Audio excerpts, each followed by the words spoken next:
AGM Technology मा यहाँलाई हार्दिक स्वागत छ। आज हामी Wi-Tek कम्युनिकेसन सल्युसनको यो एउटा राउटर लिएर आएका छौं। यहाँ तपाई 300 Mbps स्पिड भनेको छ। यो फिचर विभिन्न खालको रहेछ। वालमा पनि काम गर्ने भनेको छ। तर तपाईको इजी सेटअप, वेल फिल्टर, फायरवल एकदम सहज रहेको छ। आज हामी यो Wi-Tek राउटरलाई अनबक्सिङ गर्न गइरहेका छौं। यसरी हामी सर्वप्रथम यसलाई यसरी खोल्नुस्। यसरी दबाउनुस्। यसरी खोलिसकेपछि यसरी रहेको छ। यो चाहिँ हाम्रो एन्टेना रहेको छ। यसरी हामी राख्न सक्छौं यसलाई। अर्को रहेको छ म्यानुअल बुक। हामी यसलाई कसरी युज गर्ने यहाँ हामी पढेर पनि केही जान्न सक्छौं। यहाँ रहेको छ चार्जर।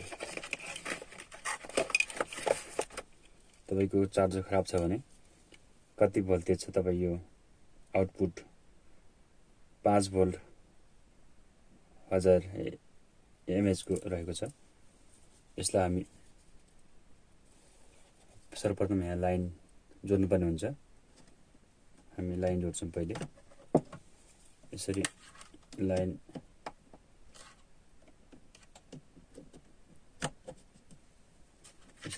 जोड्नलाई चाहिँ यहाँ यसरी हामी यसरी यो इन्डिकेटर बिलिङ भइरहेको छ। हाम्रो इन्टरनेट एक्सेस भएपछि चाहिँ यहाँ निलो मात्र बल्छ। अहिले चाहिँ बिलिङ भइरहेको छ।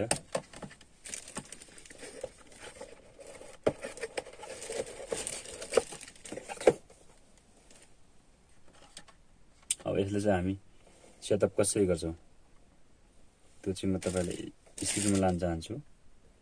सर्वपछि हाम्रो कनेक्ट हुन्छ। यसरी कनेक्ट भइसकेपछि 192.168.1.88 रहेको छ। यसलाई यसरी इन्टर गरौँ। इन्टर गरिसकेपछि खोलिसकेको छ।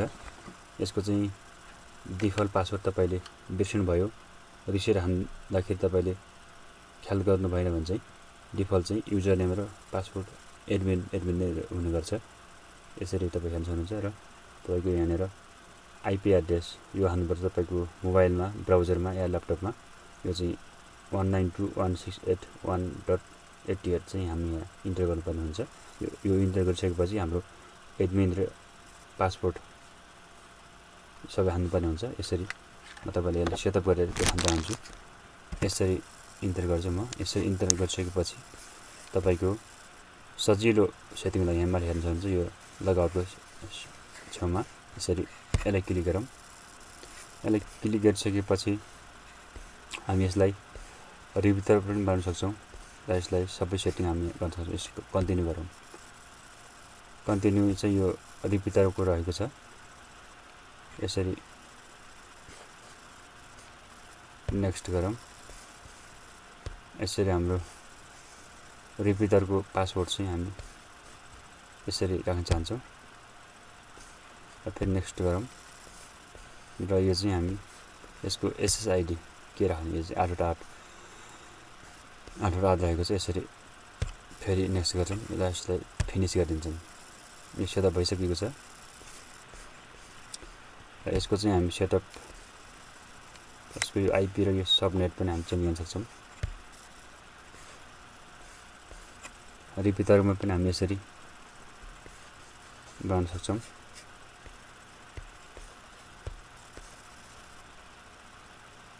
यसरी होस्ट नेम चाहिँ रहेको छ। विभिन्न खालको फिचर रहेको छ। हामी यो नेम चेन्ज गर्नको लागि चाहिँ यहाँ राउटरमा जुन वाइफाई देखिने नाम चाहिँ यहाँनेर WLAN मा गएर SSID मा यसरी नाम चेन्ज गर्न सक्नुहुन्छ। WPS यो चाहिँ हामीले इनेबल गर्नुपर्ने हुन्छ। यो चाहिँ वायरलेस प्रोटेक्सन सेक्युरिटी रहेको छ।